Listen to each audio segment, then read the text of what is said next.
ಜಿಡಿಗನಹಳ್ಳಿ ಹೋಬಳಿ ಹೊಸಕೋಟೆ ತಾಲೂಕು ಗುಡಕನಹಳ್ಳಿಯಲ್ಲಿ ಶಿವ ಮತ್ತು ಮಂಜುಳಾ ಅಂತ ಇಬ್ಬರು ಗಂಡ ಹೆಂಡತಿ ಇಬ್ಬರು ವಾಸ ಇರ್ತಾರೆ. ಶಿವನಿಗೆ ಒಂದು 32 ವರ್ಷ, ಹೆಂಡತಿಗೆ ಮಂಜುಳಿಗೆ 32 ವರ್ಷ ಆಗಿರ್ತದೆ.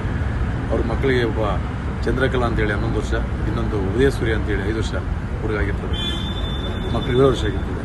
ಇವರಿಬ್ಬರನ್ನ ಶಿವ ಅನ್ನೋರು ತಂದೆ ತಾಯಿ ಇಬ್ಬರು ಸೇರಿಕೊಂಡು, ಗಂಡ ಹೆಂಡತಿ ಇಬ್ಬರು ಸೇರಿಕೊಂಡು ಮಕ್ಕಳನ್ನ ಇಬ್ಬರನ್ನ ಸಾಯಿಸ್ಬಿಡ್ತಾರೆ. ಕುಕ್ಕೆ ಹಿಡ್ದು ಬೇಲ್ ಹಾಕ್ಬಿಟ್ಟು ಆಮೇಲೆ ಇನ್ನೊಂದ್ಸರಿ ಡಬ್ಗೆ ಹಾಕ್ಬಿಟ್ಟು ಸಾಯಿಸ್ಬಿಡ್ತಾರೆ. ಉದ್ದೇಶ ಏನೋ ನಾನು 4 ಜನನೂ ಸಾಯಬೇಕು ಅಂತೇಳಿ. ಆಮೇಲೆ ತದನಂತರ ಸಾಯಿಸಾದ್ಮೇಲೆ ಗಂಡ ಏನು ಮಾಡ್ತಾನೆ, ಶಿವ ಅವ್ನು ನೇಣ ಕೊಡ್ತಾನೆ. ಹೆಂಡತಿ ತಂದೆ ತಾಯಿಗೆ ಹೇಳ್ಬಿಟ್ಟು ಬಂದ್ಬಿಡ್ತೀನಿ ಅಂತ ಆಚೆ ಹೋಗಿ ಫೋನ್ ಮಾಡಿ ಬರೋದಕ್ಕೆ ಊರವ್ರ ವಿಷಯ ಗೊತ್ತಾಗ್ತದೆ. ಬಟ್ ಊರೆಲ್ಲ ಬಂದಮೇಲೆ ಅವಳು ನೇಣ ಕೊಡೋಕ್ಕೆ ಹೋಗೋದಿಲ್ಲ. ಈ ವಿಷಯದಲ್ಲಿ ಇವರಿಬ್ಬರು ಗಂಡ ಹೆಂಡತಿ ಸೇರಿಕೊಂಡು ಸಾಯಿಸೋ ವಿಚಾರದಲ್ಲಿ ಆಕೆಯನ್ನು ನಾವು ವಶಕ್ಕೆ ತಗೊಂಡು ದಸ್ತಗಿರಿ ಮಾಡಿದ್ದೀವಿ. ಮನೆಯಲ್ಲಿ ಒಳ್ಳೆ ವಾತಾವರಣ ಇರಲಿಲ್ಲ. ಅವಾಗವಾಗ ಕುಡಿದು ಗಲಾಟೆ ಮಾಡ್ಕೋತಾರಂತೆ.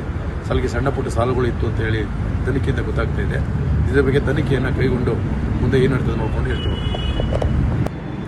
ಜಿಡಿಗನಹಳ್ಳಿ ಹೋಬಳಿ ಹೊಸಕೋಟೆ ತಾಲೂಕು ಗುಡಕನಹಳ್ಳಿಯಲ್ಲಿ ಶಿವ ಮತ್ತು ಮಂಜುಳಾ ಅಂತ ಇಬ್ಬರು ಗಂಡ ಹೆಂಡತಿ ಇಬ್ಬರು ವಾಸ ಇರ್ತಾರೆ. ಶಿವನಿಗೆ ಒಂದು 32 ವರ್ಷ, ಹೆಂಡತಿಗೆ ಮಂಜುಳಿಗೆ 32 ವರ್ಷ ಆಗಿರ್ತದೆ. ಅವ್ರ ಮಕ್ಕಳಿಗೆ ಒಬ್ಬ ಚಂದ್ರಕಲಾ ಅಂತೇಳಿ 11 ವರ್ಷ, ಇನ್ನೊಂದು ಉದಯ ಸೂರ್ಯ ಅಂತೇಳಿ 5 ವರ್ಷ ಹುಡುಗ ಆಗಿರ್ತದೆ. ಮಕ್ಕಳು 7 ವರ್ಷ ಆಗಿರ್ತದೆ. ಇವರಿಬ್ಬರನ್ನ ಶಿವ ಅನ್ನೋರು ತಂದೆ ತಾಯಿ ಇಬ್ಬರು ಸೇರಿಕೊಂಡು, ಗಂಡ ಹೆಂಡತಿ ಇಬ್ಬರು ಸೇರಿಕೊಂಡು ಮಕ್ಕಳನ್ನ ಇಬ್ಬರನ್ನ ಸಾಯಿಸ್ಬಿಡ್ತಾರೆ. ಕುಕ್ಕೆ ಹಿಡ್ದು ಬೇಲ್ ಹಾಕ್ಬಿಟ್ಟು ಆಮೇಲೆ ಇನ್ನೊಂದ್ಸರಿ ಡಬ್ಗೆ ಹಾಕ್ಬಿಟ್ಟು ಸಾಯಿಸ್ಬಿಡ್ತಾರೆ. ಉದ್ದೇಶ ಏನೋ ನಾನು 4 ಜನನೂ ಸಾಯಬೇಕು ಅಂತೇಳಿ. ಆಮೇಲೆ ತದನಂತರ ಸಾಯಿಸಾದ್ಮೇಲೆ ಗಂಡ ಏನು ಮಾಡ್ತಾನೆ, ಶಿವ ಅವ್ನು ನೇಣ ಕೊಡ್ತಾನೆ. ಹೆಂಡತಿ ತಂದೆ ತಾಯಿಗೆ ಹೇಳ್ಬಿಟ್ಟು ಬಂದ್ಬಿಡ್ತೀನಿ ಅಂತ ಆಚೆ ಹೋಗಿ ಫೋನ್ ಮಾಡಿ ಬರೋದಕ್ಕೆ ಊರವ್ರ ವಿಷಯ ಗೊತ್ತಾಗ್ತದೆ. ಬಟ್ ಊರೆಲ್ಲ ಬಂದಮೇಲೆ ಅವಳು ನೇಣ ಕೊಡೋಕ್ಕೆ ಹೋಗೋದಿಲ್ಲ. ಈ ವಿಷಯದಲ್ಲಿ ಇವರಿಬ್ಬರು ಗಂಡ ಹೆಂಡತಿ ಸೇರಿಕೊಂಡು ಸಾಯಿಸೋ ವಿಚಾರದಲ್ಲಿ ಆಕೆಯನ್ನು ನಾವು ವಶಕ್ಕೆ ತಗೊಂಡು ದಸ್ತಗಿರಿ ಮಾಡಿದ್ದೀವಿ. ಮನೆಯಲ್ಲಿ ಒಳ್ಳೆ ವಾತಾವರಣ ಇರಲಿಲ್ಲ. ಅವಾಗವಾಗ ಕುಡಿದು ಗಲಾಟೆ ಮಾಡ್ಕೋತಾರಂತೆ. ಸಲಿಗೆ ಸಣ್ಣ ಪುಟ್ಟ ಸಾಲುಗಳು ಇತ್ತು ಅಂತ ಹೇಳಿ ತನಿಖೆಯಿಂದ ಗೊತ್ತಾಗ್ತಾ ಇದೆ.